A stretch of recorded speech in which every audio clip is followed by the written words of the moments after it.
After months of denial, shoves and tall claims, our union government has finally come to terms with the reality. The country is heading into deep financial trouble with inflation eating into our economy. Last month, it was a different story. Reserve Bank of India Governor Shaktikant Das had proudly announced that inflation is in control and they will continue to pump in more cash to the economy. And RBI was supposed to revise this dovish policy only after 2 months. That's by the end of June. But suddenly, some days back, as if jumping out of his bed, Shaktikant Das declared a reversal of the monetary policy. Well, breaking news coming in, the RBI has increased policy repo rate by 40 points. And cash reserve ratio by 50 basis points. Starts firefighting to withdraw as much cash as possible from the economy. The union government at the same time cuts fuel taxes by 8 rupees for petrol and 6 rupees for diesel. Reduces import taxes on some and increases on some others. Alarm bells are ringing everywhere as if someone has hit the panic button or the rulers have woken up from a long sleep. Welcome to the Money Train.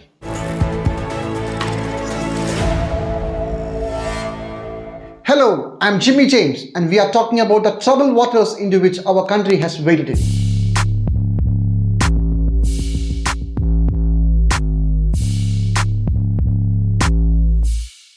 Headline Consumer Price Index inflation has touched an 8-year high of 7.8% this April. The food inflation is even higher at 8.4%. Inflation today is felt all over the world. It's not just India's problem, from the mighty USA to the minuscule Sri Lanka. And we know what has already happened in the Sri Lanka.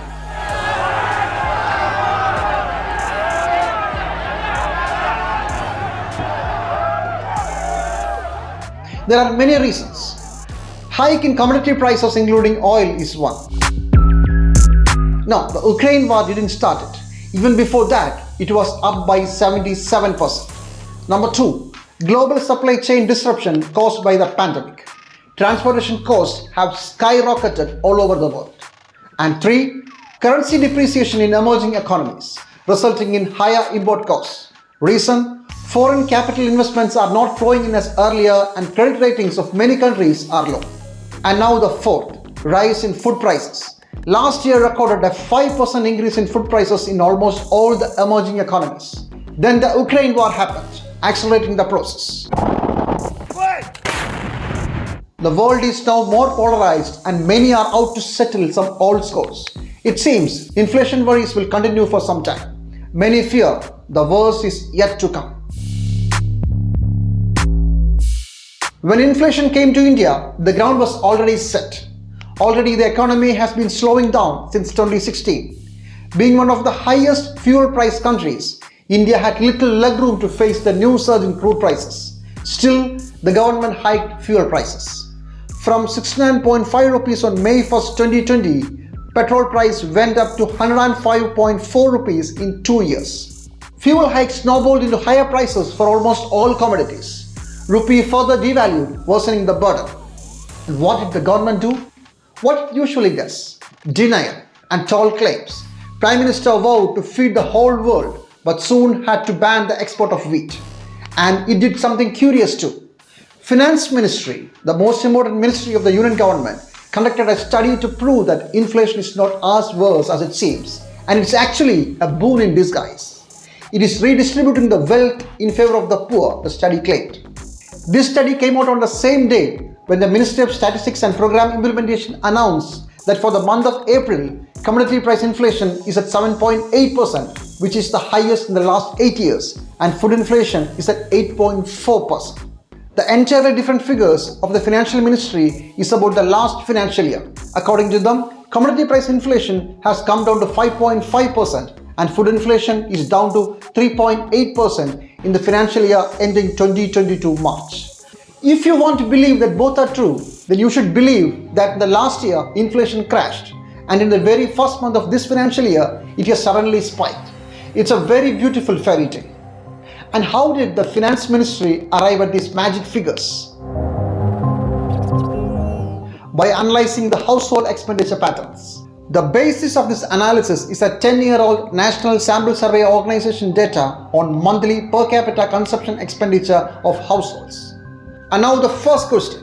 Why did the ministry rely on a decade-old data? It's 10 years old. Don't they have any new studies? What was the National Sample Survey Organization doing for the last 10 years after this study? Noted financial journalist Prasanna Mohanty explains. After 2011-12, there was 17-18 NSSO data on household consumption expenditure. But this was junked, raising questions about its data quality, whereas it was inconvenient for the government because it was showing that the real consumption expenditure had fallen, indicated that poverty is growing. And government didn't want to show that. But that is no excuse. You can always carry out a phrase survey. You did that for National Health Survey of 19 to 21, which was released last month. You did carry out civil registration system survey for excess COVID death in 2020. So you have been doing. So government can do it. It has massive resource at its disposal. That is not an excuse. It's being used because you don't want to show contemporary realities. Anyway, they did the study using age-old obsolete data. And these are the findings. Very curious. There is reduction in inflation among the poor and the middle class, while the rich are affected more by inflation. This means a redistribution of income favoring the poor and middle class is happening. Next, food inflation altogether is low. Since the poor spend more on food and beverages, they are the most benefited group. For a moment, let's forget all those data that proves that inflation is rising and not receding, and believe what the finance ministry says. Inflation was low till last March. But how much? The consumer price index is up by 5.5% according to them. But that too is well above the Reserve Bank's target of 4%. Won't that affect the poor? Let's also concede that the food inflation was lower compared to fuel and other things. But how can that lead to a conclusion that rich suffered more than the poor? The total consumption expenditure of the rich is only a tiny part of the total income, while most of the poor people's income goes into food. Come on, that's the basics. The rich save a lot of money and poor have nothing left to save. To know the impact of inflation, you have to compare the income level of the rich and the poor, and the savings of the rich and the poor. There is a huge gap. For a rich man, inflation is a minor irritant. For a poor, it is a question of survival. So when you are comparing and talking about redistribution of income, then you should talk about income levels. Has the income of poor gone up? Has the income of rich gone down because of this inflation? No. It's obvious that this line of argument is completely flawed, dubious, it has no economic basis, and it is only to give a positive spin to a negative story. But still, the finance ministry's team claims that redistribution of income in favor of the poor is happening. That means there is a reduction in income inequality. Income of bottom 20% rising to reduce the gap between that of the top 20% and the middle 60%. And this is the joke of the year, because study after study, report after report has shown that income and wealth inequality has risen sharply in India than any other country in the world. World Inequality Report, Oxfam Report on Inequality. Two recent studies on the income and wealth distribution patterns have extensive statistics on this. Finance Minister Nirmala Sitharaman has already discarded such studies as flawed and that the methodology is questionable. Okay, accepted. But does the Finance Ministry have any authentic study on wealth and income inequality? Any on unemployment or poverty? Or of consumption expenditure? Of course, other than that 10-year-old NSSO survey? Nothing to your knowledge except the one they dumped a few years back fearing a backlash. Then why didn't the government conduct their own study? Meanwhile, the stark reality is staring at our faces. Besides the consumer price indexes, the wholesale price index is also going up. For the last year, it was 12.9% in total, and for the last month alone, it was 14.6%. Calculated on prices at producers level, a rising wholesale price index means in a short while, it will reach the consumers. Hence the alarm bells. Reduction of fuel taxes. RBI reversing its dovish monetary policy overnight. But will it save the country? Are we too late? You cut down oil taxes now. You could have done that 2 months back, 3 months back, because inflation was going up. In December, it had crossed 6%. You know oil taxes are very high. Now you are cutting it down. You could have done it 1 month, 2 months earlier. You should have clarity. Say, for example, you banned wheat export. 4 days later, you said that all those consignments waiting at the port to be sent across and certain conditionalities have been fulfilled, those would be allowed. But for 4 days, you created that chaos because you announced export ban overnight without applying your mind. So this knee-jerk reaction where you don't know what to do because you don't have a clarity, you don't have people who are discussing these things and arriving at a decision. Fuel prices were rising again from last February when the Ukraine war started. Inflation had crossed the 6% mark in the December itself. There were signs everywhere. The Reserve Bank's 2 study reports warned in 2021 that the stimulus package and cheap credit facilities will get the economy into a liquidity trap.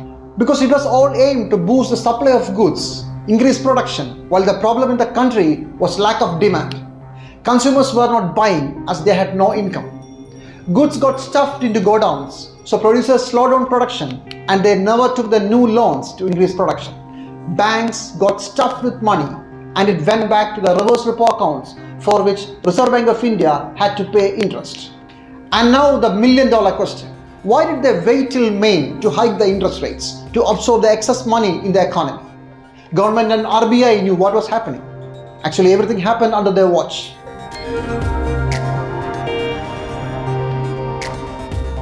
The Union government's debt to GDP has risen from 45% to 59% in just 3 years. And most of its debts are internal. For debts, you pay interest. And the government paid more than 8 lakh crore as interest in the last financial year. It's about 22% of the total budget expenditure. And if the bank rates go up, the government's liability will also rise. I hope you got the connect. But the Reserve Bank of India is the central bank of the nation and not the personal banker of any government. But it seems the reverse has happened. And for months, the citizens of the country, we the people, reeled under inflation, paid more for almost everything so that the liability of the government doesn't rise and they are safe. And finally, when things started to fall apart, really fall apart, the Reserve Bank has decided to act. Will this save the country or are we already late? We will know it very soon. Goodbye till we meet again.